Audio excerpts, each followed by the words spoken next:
Gana naman mga kapobre. Huwebes na ngayon. May medyo matagalan pa itong mga kapobre kasi nasira yung isang welding machine namin kahapon. Mababa lang kasi mga pabre. Welding na. Ngayon sa laki ng gagawin, no? Ginagawa. Hindi talaga magkakaya yung welding machine na baba lang ang power. Andito na sana yung bubong. Kaso lang hindi pa makabit yan dahil pintura pa uli yan. Ang daming gas-gas ng mga pintura. Kailangan pang pinturahan yan kasi kakalawangin yan. Pinturahan pa yung pinagwildingan tapos yung mga gas-gas. Pero okay lang yung gas-gas.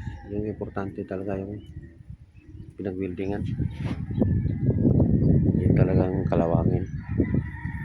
Pero yung mga gas-gas dito sa si Paralays, hindi gaano yung kinakalawang yan.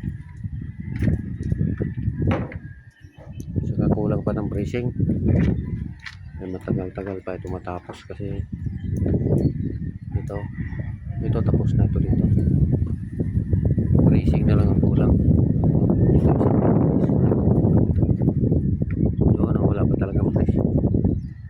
Isa na lang yung welding machine namin.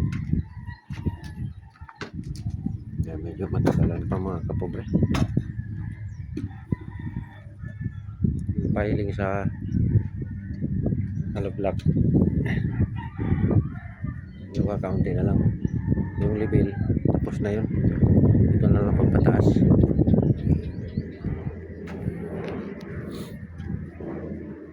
Yan naman ang gagawin namin. Hanggang dito lang muna mga kapobre. Thank you for watching.